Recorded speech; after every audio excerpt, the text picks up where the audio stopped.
Katsum Kore, Katsum More. We're live.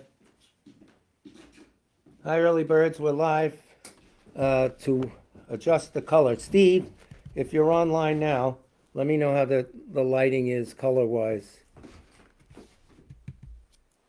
And I will adjust the picture and the light accordingly.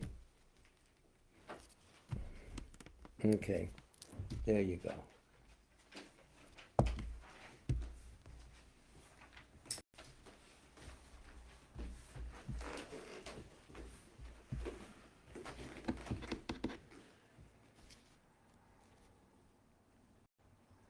Good evening, it's 7 o'clock, and this is Kunchap Tarduling, the Tibet Center, or a Buddhist meditation and study center located in New York City and northern New Jersey, and this is our twice weekly presentation of the Buddha Dharma.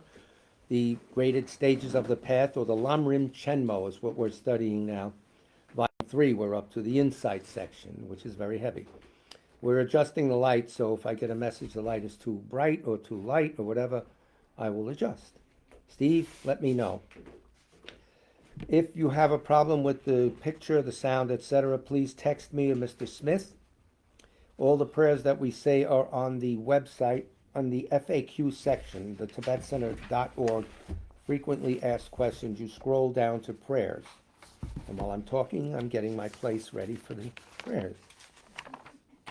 If there's anyone for whom you want us to pray for when we do the Sutra, the Recollection of Three Jewels, put their names in the chat box as soon as possible, the comment box, whatever you call it, because there's about 2 minutes at the end, really, of delay, and I don't see it all. Steve, I see you're alive and well. Let me know if the lighting is fine, otherwise I'll adjust the color. Bob is here, who's a colorist, so he knows what he's talking about. The lights are right. Bob says the lights are all right. All right. It's a go. Bob has green lighted it, but not really, not green. Prayer for the spreading of the teachings throughout the length and breadth of the West. By the force of the blessings of the non-fallacious three precious gems and of the truth of our pure selfless wishes, may the precious Buddhist teachings flourish and spread to the expanse of all areas throughout the length and breadth of the West. For all the people living here, together with their near ones, who have engaged in the teachings and have faith and respect for them, may all conditions adverse to their practice of the pure Dharma be dispelled, and an excellent collection of favorable conditions increase like the waxing moon. And especially for those who work on methods to accomplish the flourishing and spreading of the victorious one's teachings, which are the source of benefit and happiness, may they never be oppressed by masses of interference and adverse conditions, and may this spontaneously happen just as we have hoped and wished. The Heart Sutra. Thus have I heard once the Blessed One was dwelling in the royal domain of the Vulture Peak Mountain, together with a big gathering of great monks and great bodhisattvas. At that time, the Blessed One entered the samadhi which examines the dharmas, called profound illumination, and at the same time, noble Avalokiteshvara, the bodhisattva, Mahasattva, looking at the profound practice of transcendent knowledge, saw the five skandhas in their natural emptiness. Then, through the inspiration of the Buddha, Venerable Shariputra said to Avalokiteshvara, how should those noble ones learn who wish to follow the profound practice of transcendent knowledge? And Avalokiteshvara answered, Venerable Shariputra, whoever wishes to follow the profound practice of transcendent knowledge should look at it like this, seeing the five skandhas and their natural emptiness. Form is empty, emptiness itself is form. Emptiness is not separate from form. Form is not separate from emptiness. In the same way, feeling, discriminating awareness, compositional factors, and consciousness are empty. Thus all the dharmas are empty and have no characteristics. They are unborn and unceasing. They are not impure or pure. They neither decrease nor increase. Therefore, since there is emptiness, there is no form, no feeling, no discriminating awareness, no compositional factors, no consciousness, no eye, no ear, no nose, no tongue, no body, no mind, no appearance, no sound, no smell, no taste, no sensation, no objects of mind, no quality of sight, no quality of hearing, no quality of smelling, no quality of tasting, no quality of sensing, no quality of thought, no quality of mind, consciousness. There are no nidanas from ignorance to old age and death, nor their wearing out. There is no suffering, no cause of suffering, no ending of suffering, and no path, no wisdom, no attainment, no non-attainment. Again, the qualified no, not no as we know it. Therefore, since there is no attainment, the bodhisattvas abide by means of transcendent knowledge. And since there is no obscurity of mind, they have no fear. They transcend falsity and pass beyond the bounds of sorrow. All the Buddhas dwell in the past, present, and future by means of transcendent knowledge, fully and clearly awakened to unsurpassed, true, complete enlightenment. Therefore, the mantra of transcendent knowledge, the mantra of deep insight, the unsurpassed mantra, the unequaled mantra, the mantra which calms all suffering should be known as truth, for there is no deception. In transcendent knowledge, the mantra is proclaimed, Tayat Om Gate Gate Parasam Gate Bodhisoha. O Shariputra, this is how a bodhisattva, mahasattva, should learn profound transcendent knowledge. Then the Blessed One arose from that samadhi and praised the bodhisattva mahasattva Avalokiteshvara, saying, Good, good, O son of noble family, profound, transcendent knowledge should be practiced just as you have taught, and the Tathagatas will rejoice. When the Blessed One had said this, Shariputra and the Avalokiteshvara, that whole gathering in the world with its gods, humans, Asuras, and Gandharvas, their hearts full of joy, praised the words of the Blessed One. A refuge and bodhisattva vow, which we say 3 times, and you think upon the 3rd recitation you are actually receiving the vow. That's why we do 3 times. With the wish to free all beings, I shall always go for refuge to the Buddha, Dharma, and Sangha until I reach full enlightenment. Enthused by wisdom and compassion today in the Buddha's presence, I generate the mind for full awakening for the benefit of all sentient beings. As long as space remains, as long as sentient beings remain, until then may I too remain and dispel the miseries of the world. With the wish to free all beings, I shall always go for refuge to the Buddha, Dharma, and Sangha until I reach full enlightenment. Enthused by wisdom and compassion today in the Buddha's presence, I generate the mind for full awakening for the benefit of all sentient beings. As long as space remains, as long as sentient beings remain, until then may I too remain and dispel the miseries of the world. With the wish to free all beings, I shall always go for a refuge to the Buddha, Dharma, and Sangha until I reach full enlightenment. Enthused by wisdom and compassion today in the Buddha's presence, I generate the mind for full awakening for the benefit of all sentient beings. As long as space remains, as long as sentient beings remain, until then may I too remain and dispel the miseries of the world. May all the pains of living creatures ripen solely upon myself, and through the might of the Bodhisattva Sangha, may all beings experience happiness. May the teachings, which are the sole medicine for suffering and the origin of every joy, be materially supported and honored and abide for a very long time. I prostrate to Manjagosha, through whose kindness wholesome minds ensue, and I prostrate to my spiritual masters, through whose kindness I develop. Prayer for the swift return of Rato Chungla Rinpoche, composed by His Holiness. This is also on, of course, the Tibet Center website. Exalted wisdom of all victors gathered in a drop, sole refuge, manifest in the form of the one wearing saffron robes, Guru Lozang Tubuang Dorje Chang. Please bear witness here today that our prayers may be fulfilled. We beseech the great torch of doctrine, accomplishing from long ago the vast waves of aspirational prayers, Lord of speech of the Victor Lozang's teachings, spreading them to the ends of the earth by means of explanation and practice. Though holding the commitment, I will invite all beings to be my guests in unsurpassed great awakening, yet you have withdrawn the activities of the form body that serves the welfare of others. Is that worthy of the supreme among beings, the Bodhisattvas? Though impossible for you till cyclic existence's end to abandon your commitment to liberate all beings, we beseech the new son of Nirmanakaya to swiftly return from the realm of Dharmakaya, brought forth by Bodhicitta drawn by 7 steeds. Having reached the far limits of scholarship, religious life, and goodness, please come swiftly as an unrivaled supreme emanation, full holder of the sage's teachings, and wish-fulfilling jewel, return as the glory of Lozang Tenpei. Magnificent truth of the 3 precious jewels, Mahakala, Karmayama, Srimata Devi, and the ocean of Dharma protectors, may you spontaneously fulfill our wish, the swift blossoming of the reincarnation's fresh moonlight face. So, of course, we're in the Insight chapter of the LAM Rim Chenmo. Very difficult. It's the pinnacle of the Buddha doctrine. Even Tantra doesn't have a higher philosophical view. They have better, quicker techniques, etc. But it's all based on the presentation of actual reality that you find in the Prajnaparamita Sutras and in the Insight chapter of the LAM Rim. So, prior to that, though, we have some general Buddhism, so can't jump right into the very heavy stuff. We need some inspiration. So, this is a book called Transforming Adversity into Joy and Courage. It's a comment on the 37 practices of bodhisattvas by our friend Geshe Jampa Tegchok. The beginning, the introduction, is from the Venerable Thupten Chodron, very well written, very general motivational advice to practice Buddhism. 10,000 marks on the page. So this is an easy part to understand, this is relaxing, but very important. This is from page 17 of Venerable Chodron's introduction. In the Buddhist view, life is not restricted to the planet Earth, nor is existence restricted to what we can perceive through our five senses, which are indeed limited. For example, dogs can smell some odors that we cannot. Birds can see some things that we cannot. Thus, it is incorrect to think that things exist only if we perceive them. She's getting to a big point. And that they do not exist simply because we have not experienced them directly.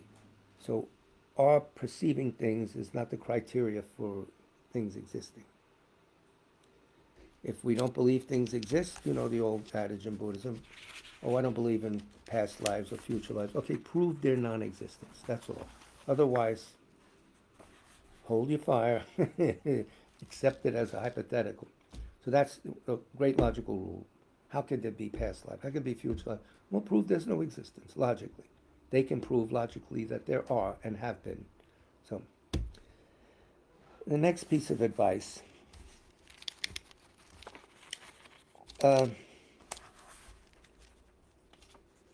Talks about, and this is from page 26. There are varying emotional states of happiness and unhappiness if we get attached to the 8 worldly concerns, gain and loss, etc., and so forth. So these varying emotional states of happiness and unhappiness that we see in our lives due to our attachment to money and material possessions, name, reputation and image, objects of the 5 senses, and praise and approval. Any action motivated by attachment to these 8 worldly concerns is not Dharma. So this is a way to check out if you're living a Dharma-type life. Most of us are attached to the 8 worldly concerns, but we got to lessen that and get rid of them because there's no happiness there. Temporary relief, etc., okay, but not ultimate happiness.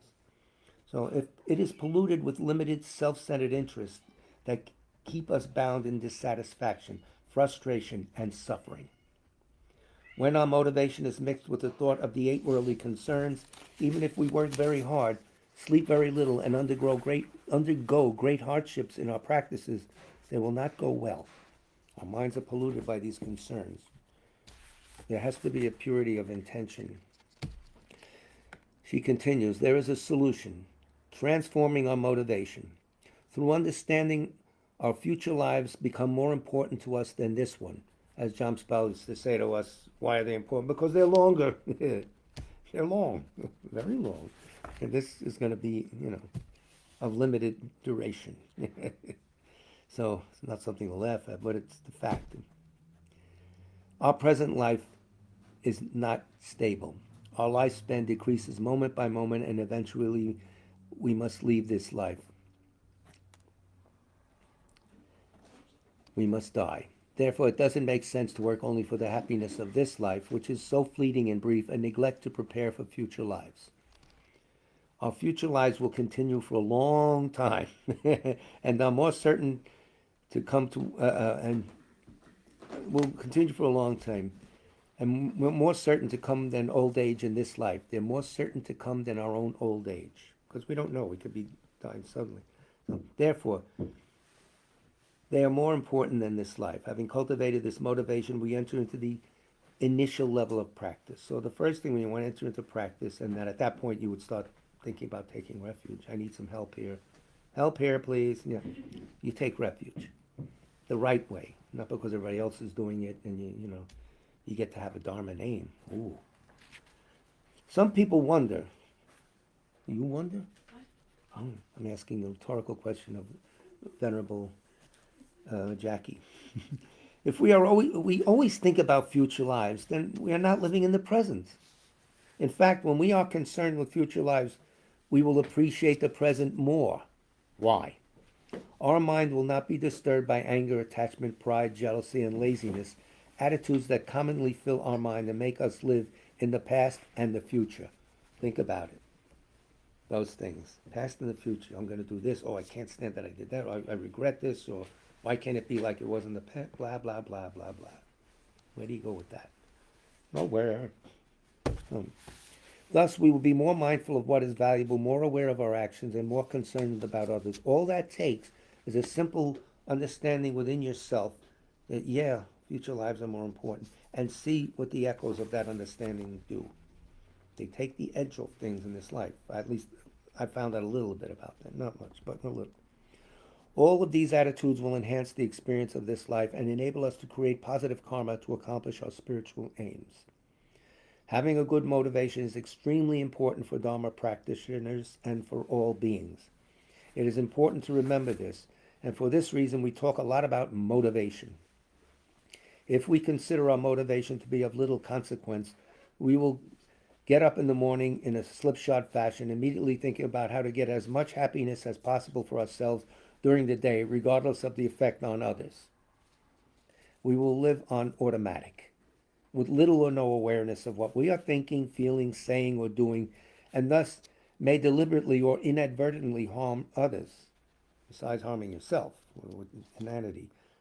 If we reflect and develop a good motivation when we first wake up, our entire day will go better. That takes 2 seconds. All right, let me do something useful. Let me, at least that. You don't have to be a deep thinker, but let me go in the right direction for others' benefit, which is your best benefit. So there's an enormous difference between these two ways of starting the day. I know, aspirin and espresso, some people do, I know, but in the middle of that, while you're taking, let me do the best today. All right.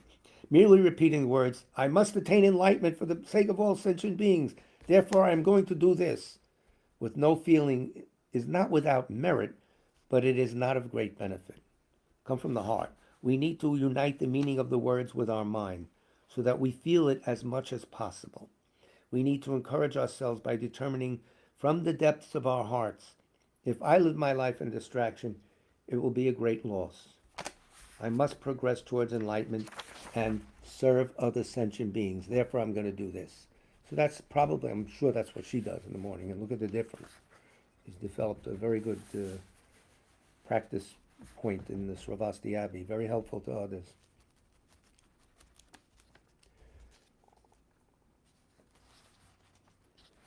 She says, and on page 29, a little bit more of the motivational, inspirational advice. There is no need to be discouraged when cultivating a good motivation and think, how can I possibly be enlightened? How can I ever benefit all sentient beings? The great practitioners say that in our motivation at the beginning and our dedication at the end, we need to be assertive, almost arrogant. Not out loud, please. This means that our motivation and dedication must be vast. That's what she means. It may seem arrogant to say, I will make all sentient beings have happiness in its causes. I will make them free from suffering in its causes.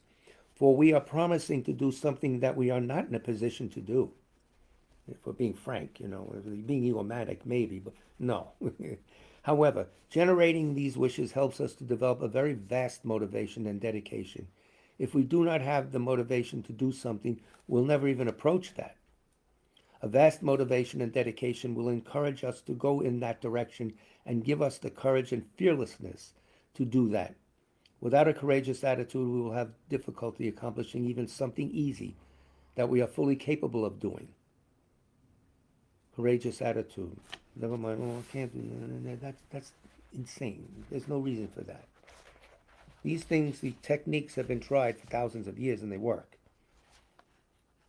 So if you're fortunate enough to meet very good practitioners, high lamas, you will see the results of the practice in their demeanor, in the way they go about their minute-by-minute existence. Wonderful. That's inspirational. You don't have to have them in person. You go on YouTube and see how they speak. Wonderful. So, what time do we have? I don't want to get into this a little. All right, a little bit. This is Geshe Tempa Tekchak. Tempa Chik and Geshe Tekchak, I think. Jampa Tekchak, oh boy. I'm batting zero today.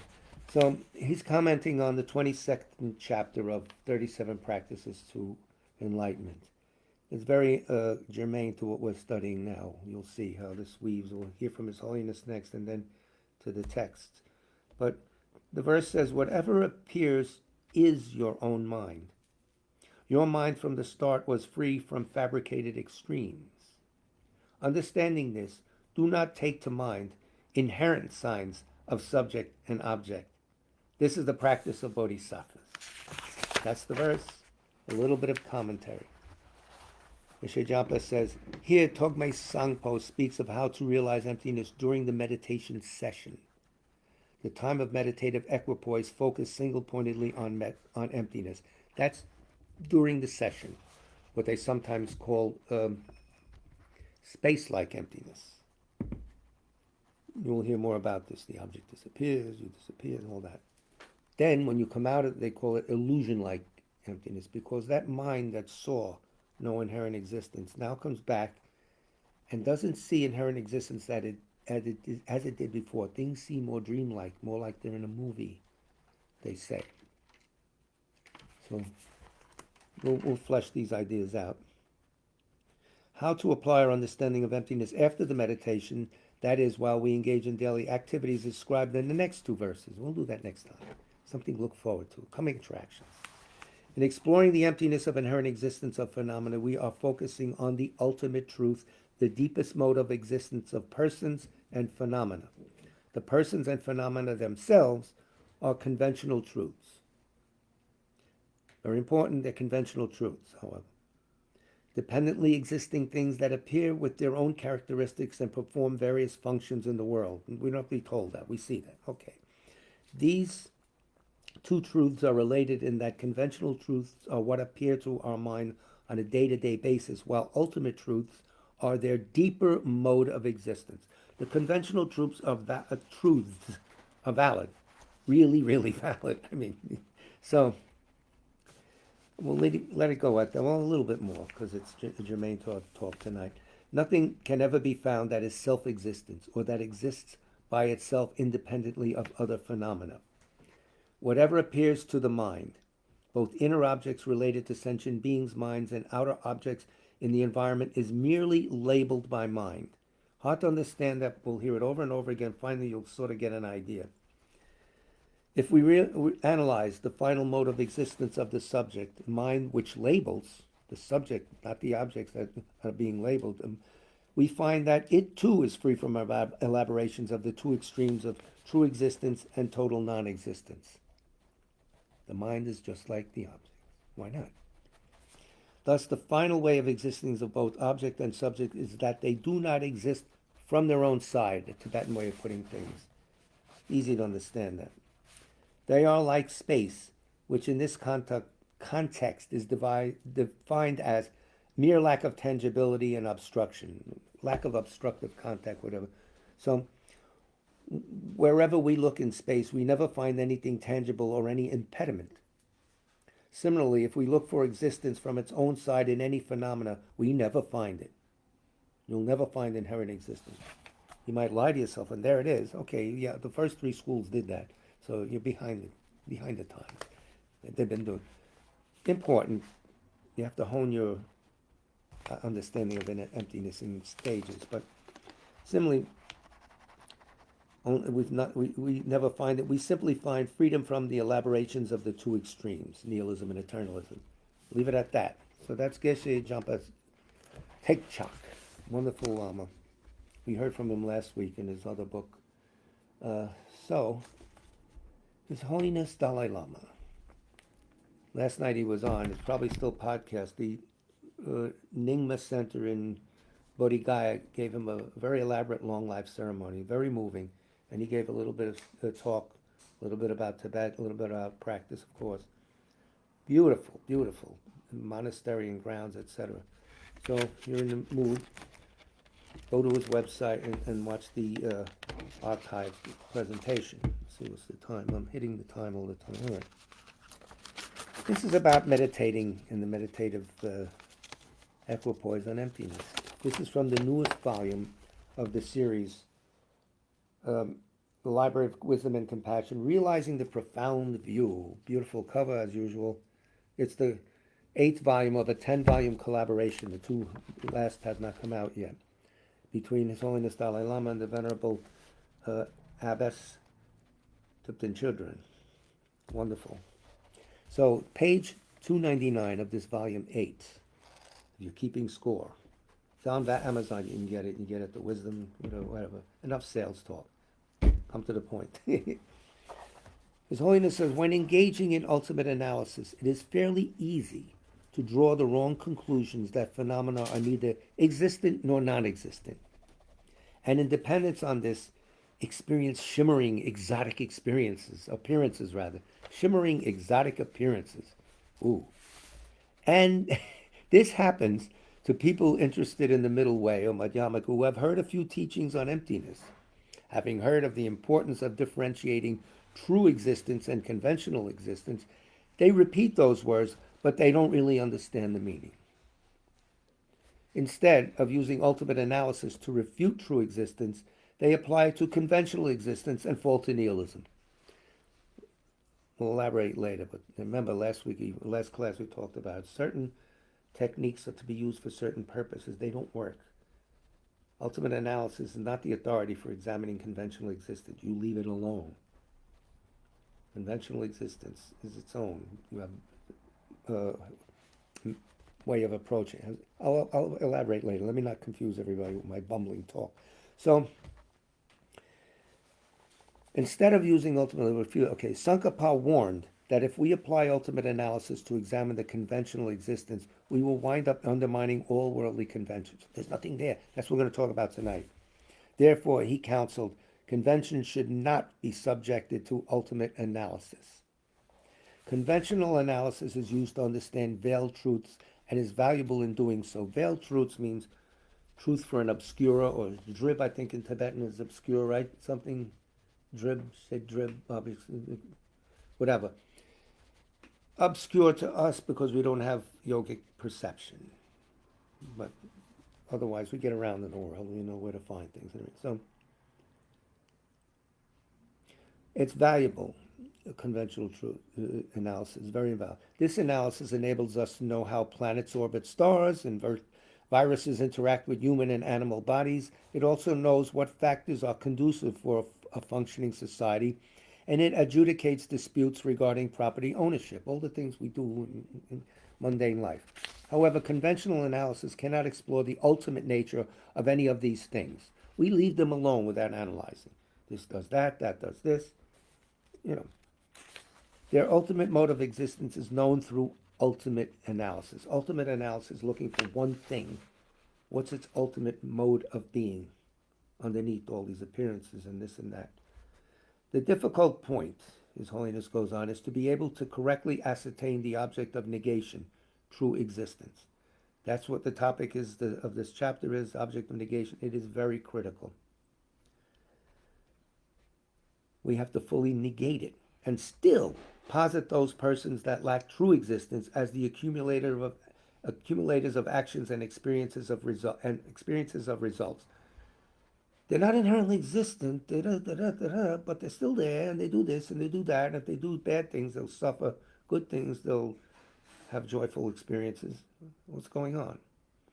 In short, the understanding of the composite of one, the complete lack of true existence, and two, the conventional existence of persons and things, does not occur very often. I remember Rinpoche told my late wife Marie, she was talking about this topic, and he says, very easy to understand emptiness. Well, for him, right? Very hard to posit the conventional world when you've thoroughly seen emptiness. It's easy to make the mistake, well, this really, I saw them. So it's very hard that second step is difficult. So that's why they recommend the technique of dependent arising, meditating on that. We'll get to that. For this reason, I say we'll get to it a lot, don't we? We do. We get to it eventually. So it doesn't occur very often in this thing there. For this reason, the realizations of the middle way is difficult to gain. It's very hard. One way, okay, but to come back and see the world as valid, difficult. That's where a lot of people make mistakes. In his commentary on the on Bodhicitta, that's the Bodhicitta Vivarana, which His Holiness taught under our sponsorship at the Radio City, we have text. You want a text downstairs? We have it. I'll get it for you. I'm talking to Venerable Jackie. Here's Nagarjuna's quote: "Those who understand this emptiness of phenomena, yet also conform to the laws of karma and its results, that's more amazing than amazing. That is more wondrous than wondrous." He's slipping into ad copy here, Nagarjuna, so it must be very important. His Holiness says the challenge is to refute without exception all existence from its own side and still be able to ascertain with complete confidence that phenomena exist dependently. It's very big. I'm making a big deal because it is a big deal. A person has no existence from its own side whatsoever, yet still creates virtuous, non-virtuous, and neutral actions, experiences their results, practices the path, and attains awakening. That's time for a yay, right? All right. Here's the technique. So I'll say it really very slowly. Alternating meditation on emptiness and contemplation of dependent arising will aid in understanding the mutually complementary nature of dependent arising and emptiness. You alternate them. Meditation on dependent arising, causal dependence, mutual establishment, and mere dependent designation. So that's causal, is like things are called, 3 types of dependency. The grossest being causal. You do this, that happens physically. Okay. Mutual establishment, parts make up a whole. A whole is dependent on its parts, etc. and so on. But this most subtle as mere dependent designation, a designating consciousness or designating mind, if you will. Those 3 things will lead us to understand that phenomena lack any independent essence whatsoever and do not exist from their own side or under their own power. Meditation on emptiness clarifies that phenomena exist only independence on other factors. In short, okay, the understanding of dependent arising will fortify our understanding of emptiness, and the understanding that phenomena are empty will support a deeper understanding of causal relationships, such as the creations of virtue giving rise to happiness and the creation of non-virtue bringing suffering. So that's why in the prayers they always bless us to see that these 2 are not contradictory but complementary. So, the mind that realizes emptiness does not understand dependent arising. And the mind understanding dependent arising does not itself realize emptiness. This is key. I'll read it again. The mind that realizes emptiness does not understand dependent arising. And the mind understanding dependent arising does not realize emptiness itself.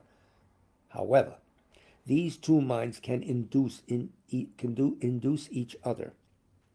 Then, in the wake of meditative equipoise on emptiness, we will experience illusion-like appearances and will know veiled truths to be deceptive, like magical creations, in that they appear to exist in one way, whereas they exist in another.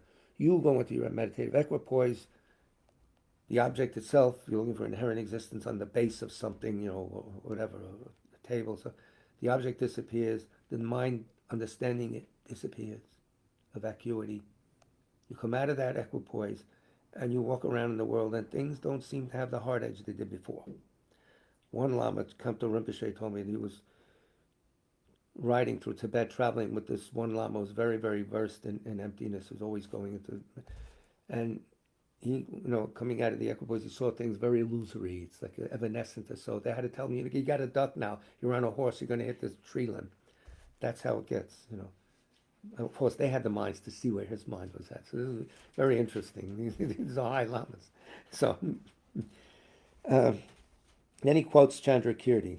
So things appear to exist one way, whereas they exist in another. How do we know this? Through logic. If it existed that way, then it's this. Well, if it's this way, well, then it would be, they show you the absurdity of your conclusions about reality. That's how you come to an understanding, and we're going to do that. So here's Chandrakirti. When analyzed thus, the inherent existence of things is not established. Hence, just an illusion-like appearance remains, left over with respect to the individual things that are analyzed. True existence, His Holiness says, is negated, and what remains when yogis arise from meditative equipoise on emptiness, are illusion-like appearances. The I that appears is mere name. Now we're getting to real illusion, like your own I. The I that appears so strong, etc., is not inherently existent. It appears as mere name now. It exists merely by being conceived and designated by thought, not solid rock that has to be protected and has to grab things. Sentient beings in our environment exist, but not truly. Another synonym for inherent in the Prasangika school. They are empty, but not totally non-existent. This is tiring. No, it's not. It's good to hear it because I don't understand this totally, of course. I don't have an experience of this, but we're building up imprints on our mind. And later on, we'll become Buddhas, maybe eons from now, maybe 35,000 years, 10 years from now, I don't know. We'll always think back because we'll have big, clairvoyant minds. I remember in Rato Chungla Center, they were talking about this, and that's where I first got started. So then you owe the center a big debt. Come back as a Buddha and help us out. Come get me anyway. No, get all of us. So here's the King of Concentration Sutra, which you'll see the arguments of the realists going back and forth, using this sutra to prove a wrong point. They misunderstand it, and they go to court with that information. They're made fools of. Here's the quote. Beings in cyclic existence are like dreams. They are unborn and undying. No sentient beings, humans, and life are found. These phenomena are like bubbles, plantain trees, illusions, flashes of lightning, reflections of the moon in the water, and mirages. No mention of the barren woman. This is very good. Quiet. I'm introducing the barren man. Anyway, no person, but the sutra continues, and with my big mouth should shut up. No person who has died in this world passes or goes to another life. Carefully, think now. Actions done are never lost. When one transmigrates, both positive and negative effects ripen. So there's a contradiction. Nobody dies and goes to another life. Yet karma ripens and does. Something's going on here. There's the 2 points right there. Actions are neither permanent nor discontinued. Karma does not accumulate or endure. Yet, once it is created, never do you not meet with its results. Contradictions here. Nor will you experience the effect of an action created by someone else. Nothing is transferred, nor is it returned. Nothing exists or does not exist. Thus, engaging with views is impure. He'll unpack this. Let me see if we have time, and analyze it. His Holiness says, he'll explain these verses now on page 301 going to page 302. Although there appears to be truly existent people who are born and die, these are like dreams. When we don't understand this, we suffer, and I don't understand it, and I suffer. These are like dreams. When left unanalyzed, they appear. But when searched for with ultimate analysis, they cannot be found. Phenomena are like bubbles, appearing temporarily and disintegrating due to the slightest condition. Your bank account, for instance, disintegrates. They resemble plantain trees that have no core or essence when the surrounding sheaves are stripped away. They are like magical illusions, horses and elephants concocted by a magician and that vividly appear but do not exist. Phenomena are like lightning, for they appear and vanish in a moment. There is nothing to hold on to. What are we doing holding on to these things? They resemble reflections of the moon in water, just as the moon falsely appears to have moved into the water. Truly existent people appear to go from one life to the next. They are like mirages in that they appear to be truly existent things that we can use, but are only appearances. There are no truly existent things to use. Despite our inability to pin down phenomena and draw a line around their essence, they still function, interacting with one another and giving rise to new things and events. When a seal is stamped on wax, an image is seen in the wax, although nothing material transferred from the seal to the wax. When a face appears in a mirror, the face did not transfer into the mirror. Yet without the image in the seal, nothing could appear in the wax. And without the face, no reflection of a face in the mirror could be seen. Things do not arise from their own nature. An inherent unchanging essence does not continue from a cause to its effect. Things appear to appear due to the coming together of many causes and conditions. Sentient beings are born and die in dependence on many factors, some biological, circumstantial, karmic, and so on. One factor cannot be pinpointed as the one and only cause of birth or death. This helps with anger, by the way. All these things, traffic jams, stuff like this, not getting promotions, all this. These causes of anger are not this one point that we always get aggravated about. Millions of causes and conditions brought about that event. Of course, we caused it. Hold up. That should, take the air out of it, loosen the valve, hold your anger. The more you understand that, the less you'll explode into anger when these things happen, and they will happen. I predict. Never mind. There is no truly existent person who came from the past life into this life, no truly existent person who came from the past life into this life, and no truly existent person who goes from this life to the next. Sentient beings' existence in samsara is like an illusion. Yet once karma is created, the result will surely come. This dispels the extreme of nihilism. He's getting real now. What we do, say, and think matters. It brings results. However, we will not experience the effect of others' karmic actions, nor can the results of our actions be transferred to someone else to experience. Actions done do not go to waste. They ripen as pleasant or unpleasant effects in this and future lives. These actions are not permanent. They do not endure without changing until they ripen. There is flexibility in the functioning of karma and its effects.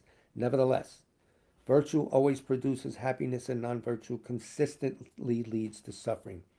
Each action produces potentials, and these potentials continue to change until they ripen. He's emphasizing cause and effect. So because knee-jerk reaction when you hear about emptiness is go to nihilism, and that's dangerous. So if the cause isn't impermanent, it would be unable to produce a result. The big logical point: something that's permanent can't produce results, can't be acted upon. Things that cause things are themselves impermanent. You could take that to the bank. They will deposit it, but it's that solid. Think about it. When the result is present, the cause has ceased.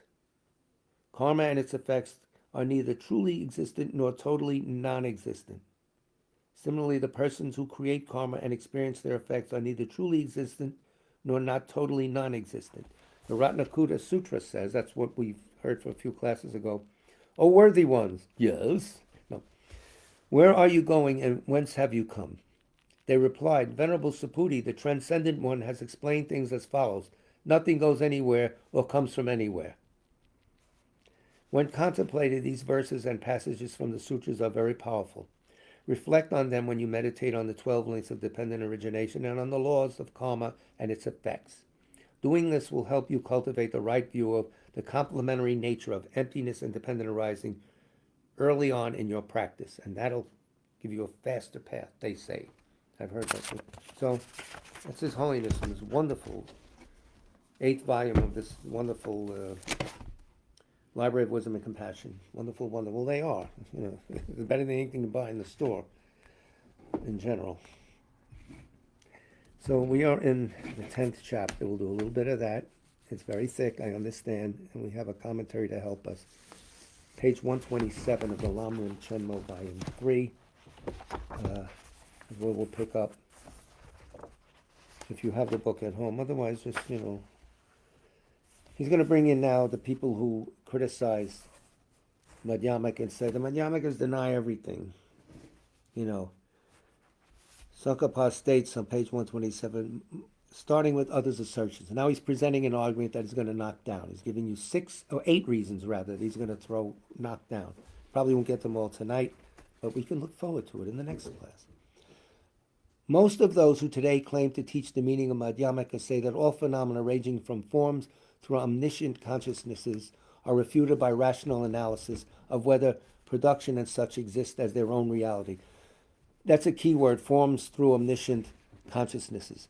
Those are, what he's getting at there are the 108, 53 pure, 53 impure, 55 pure categorization of phenomena. Everything that exists is in those qualities. It starts with form, and at the end of it, the impure section starts with form, etc. You want the whole thing, it's on page 201 of Geshe he's not a Geshe. Jeffrey Hopkins. Geshe Ken Selectin, though, wrote the book. Um, Meditation on Emptiness. But maybe next week we'll go through them. But there's form, feeling. The first skandhas are first. And at the end, as it gets purer, the Buddha's qualities. And the last one is omniscience. So from form to omniscience takes in everything that is. Okay. So that's that. That's a key word if you need to know that. But we don't, because we're not going to stand for a debate or anything. Or get an academic degree. Well, maybe you will. I don't know. They're refuted by rational analysis, whether production and such exist as their own reality. This is the other schools attacking Madhyama. For when reason analyzes anything that is put forward, there's not even a particle that can withstand analysis. Also, all four possible ways that something could be produced, as an existent effect, a non-existent effect, so forth, are refuted. And there is nothing that is not included in these four, from self, from other, from both, or from none. Okay. Moreover, these persons assert that a noble being's sublime wisdom, which perceives reality, that's an Arya, someone who saw emptiness directly, that perceives reality, perceives production, cessation, bondage, freedom, and so forth, as not existing in the least. Of course, nothing appears to that guy or gal that's looking on meditative. Of course, that's an analysis, using ultimate analysis. You don't use ultimate analysis when discussing the world. So we heard that before. Now we're going to hear it again and again till we get sick of it. Therefore, since things must be just as this sublime wisdom knows them, they know, they're the authorities, production and such do not exist. When we assert, the realists that is, that production and such do exist, these persons ask, are these capable of withstanding rational analysis of their reality? If so, then there would be things that can withstand the rational analysis, and thus there would be truly existent things. If not, then how is it possible for something that has been rationally refuted to exist? Similarly, when we hold that production and such exist, these persons ask, does valid cognition establish them? If we claim that it does, they reply that since the sublime wisdom perceiving reality perceives production as non-existent, it is impossible for that wisdom to establish production. That wisdom doesn't work on those things. It's not its sphere of authority. Further, if we argue that production is established by conventional visual consciousnesses and such, they reply that it is impossible for such conventional consciousnesses to be valid cognitions that establish production. Someone grab the cat before he hits the keyboard. Buddy, boom. Is he all right? Yeah. Sorry for this interruption. The house of technical difficulties. Animal difficulties. No, he's all right. Thank you, Jackie. So sweet. You can see. Let me see if we could see it. You have to see this. This is so sweet. No, you can't? No. There she is. See? Venerable Karuna with Bodhisattva. So then they quote the King of Concentration Sutra. The King of Concentration Sutra is talking in a different mode, but they're talking at it in a different angle. They're using it for something it's not intended to be used for. In other words, the King in Concentration Sutra, Samadhi Rajasutra, said the eye, ear, and nose consciousness are not valid cognitions. The tongue, body, and mental consciousnesses are also not valid cognitions. If these sensory consciousnesses were valid cognitions, of what use would the noble being's path be? They're not valid because they don't show reality. That's why we have to have a path. Chandrakirti's commentary on the middle way says, this is the other school bringing to court this evidence, the world is not valid in any way. They argue that we cannot say that production exists without valid establishment, for we ourselves do not assert this, and it is not reasonable. Tsong-kha-pa said that. They also argue that if we are to assert production, since it cannot be asserted ultimately in Madhyamaka, we will have to assert it conventionally. But that is unreasonable, because Chandrakirti's middle way says, the argument which shows that production from self and from other are untenable in the context of ultimate reality also shows that production is untenable even conventionally. As this is so, what argument will demonstrate that production that you believe in? Thus they say that the argument refuting ultimate production also refutes conventional production. That's the key. He's refuting ultimate production. He's not refuting conventional production. He's talking in the mode of the ultimate analysis.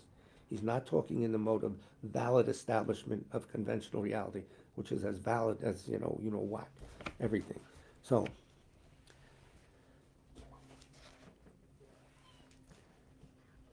furthermore, these persons say that if we assert that production exists despite the lack of an effect which is produced from any of the four, itself, something other, and so forth, then when we try to carry out the Madhyamaka refutation of production through investigating these four alternatives, we will fail. If we ourselves would have already allowed a type of production which is not among the four. No form, no feeling. You have to understand the qualifier, no inherent form, no inherent production. Same thing. Yes, there's production on the everyday level. There's cause and effect on the everyday level. Can you find an ultimate cause when you meditate on, the final reality of causes? No. No result either. Final reality. But conventional reality is there and will hit you in the face if you dare to deny it. So I have to be so crude like that, but that's the way I think. Sorry. However, production from another does not exist even in the world. That's the realists say, but ultimate production, he means. So that's the problem. And then he goes on about you should not add the qualifier ultimate when refuting production. For Chandrakirti's words refutes the addition of this qualification. That's not so, but we'll answer these things next class, and Geshe Sopa will answer them nicely. We'll get to the 8 things. The reason why they go through these arguments is because we ourselves would have these conclusions. And by showing the theater of the argument here and then the answer there, it helps our own minds when we come across these things. And we have to do it at that level. You have to make these things personal so they work. Merely reading them and you could repeat it and get a good mark on an academic exam, fine. But this is our lives. This is more serious. The stakes are higher. You bet. So for whom will we pray? All right. Bula Bula, okay. Good evening, good morning, Kuala Lumpur. Adjust the framing down a bit.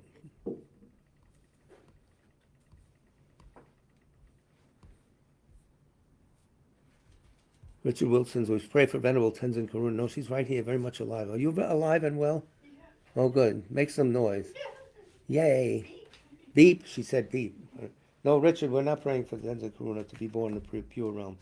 Whoever, all the victims of the wars, etc. There's no shortage of people of suffering, the loss of their life, etc. None at all.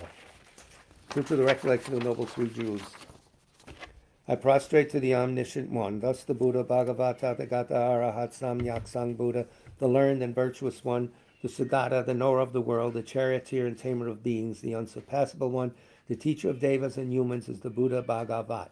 The Tathagata is in accord with all merit. He does not waste the roots of virtue. He is completely ornamented with all patience. He is the basis of the treasures of merit. He is adorned with the minor marks. He blossoms with the flowers of the major marks. His activity is timely and appropriate, seeing him, he is without disharmony. He brings true joy to those along with faith. His knowledge cannot be overpowered. His strengths cannot be challenged. He is the teacher of all sentient beings. He is the father of bodhisattvas. He is the king of noble ones. He is the guide of those who journey to the city of nirvana.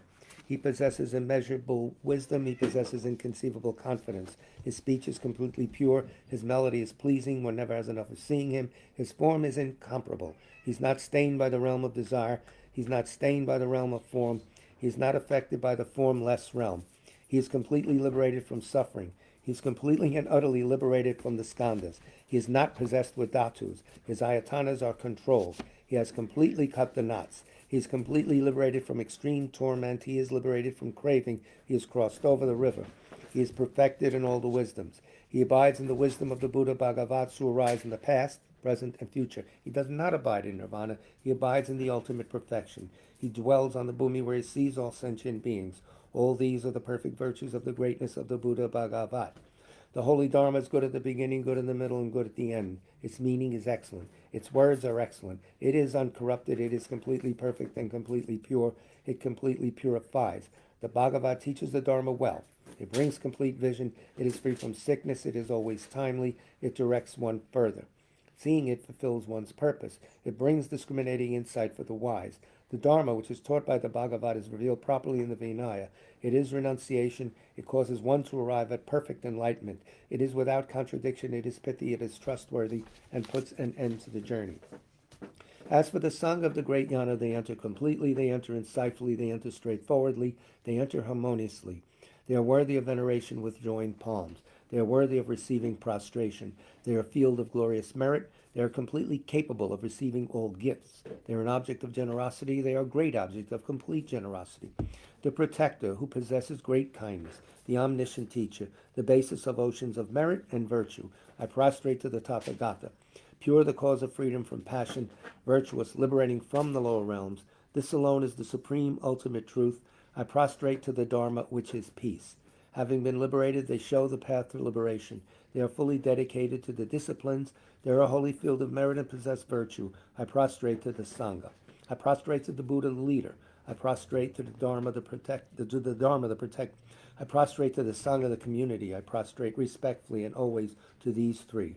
The Buddha's virtues are inconceivable. The Dharma's virtues are inconceivable. The Sangha's virtues are inconceivable. Having faith in these inconceivables, therefore the fruitions are inconceivable. May they be born in a completely pure realm.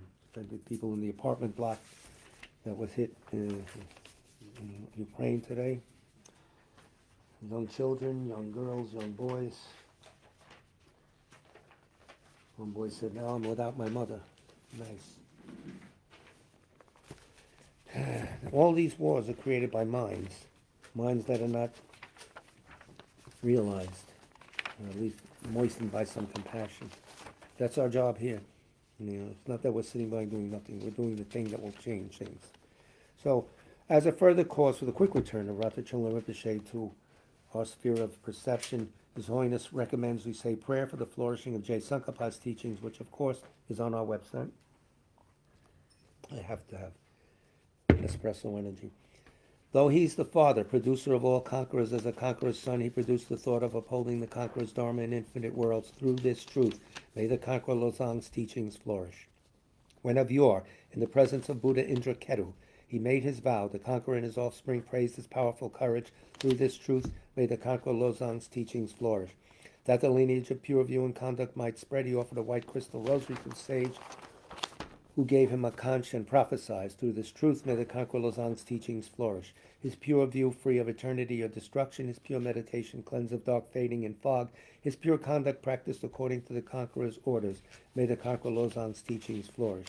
Learned, since he extensively sought out learning. Reverend, rightly applying it to himself. Good, dedicating all for beings and the doctrine. May the conqueror Losang's teachings flourish. Through being sure that all scriptures, definitive and interpretive or without contradiction, advice for one person's practice, he stopped all misconduct. May the conqueror Losang's teachings flourish. Listening to explanations of the three Patakas, realized teachings, practiced of the three trainings, his skilled and accomplished life story is amazing. May the conqueror Losang's teachings flourish. Outwardly calmed and subdued by the hearer's conduct, inwardly trusting in the two stages practice, he allied without clash the good paths of Sutra and Tantra. May the conqueror Losang's teachings flourish. Combining voidness explained as the causal vehicle, with the great bliss achieved by method, the effect vehicle, hard essence of 80,000 Dharma bundles, may the conqueror Losang's teachings flourish. By the power of the ocean of oath-bound doctrine protectors, like the main guardians of the three beings' paths, the quick-acting Lord Vaishravana Karma Yama, may the conqueror Losang's teachings flourish. In short, by the lasting of glorious Gurus' lives, by the earth being full of good, learned, reverend holders of the teaching, and by the increase of power of its patrons, may the conqueror Losang's teachings flourish. 8 verses on training the mind on our website, of course. With the determination to accomplish the highest welfare of all sentient beings who surpass even a wish-granting jewel, I will learn to hold them supremely dear. Whenever I associate with others, I will learn to think of myself as the lowest amongst all, and respectfully hold others to be supreme from the very depths of my heart. In all actions, I will learn to search into my mind, and as soon as a disturbing emotion arises endangering myself and others, I will firmly face and avert it. I will learn to cherish ill-natured beings and those oppressed by strong misdeeds and sufferings, as if I had found a precious treasure difficult to find. When others, out of jealousy, treat me badly with abuse, slander, and so on, I will learn to take all loss and offer the victory to them. When the one whom I benefited with great hope unreasonably hurts me very badly, I will learn to view that person as an excellent spiritual guide. In short, I will learn to offer to everyone without exception all help and happiness, directly and indirectly, and respectfully take upon myself all harm and suffering of my mothers. I will learn to keep all these practices undefiled by the stains of the eight worldly concerns, and by understanding all phenomena as like illusions, be released from the bondage of attachment. So our next class will be next Monday, 23rd, I believe, right? 7 o'clock. There's no Tara this Saturday.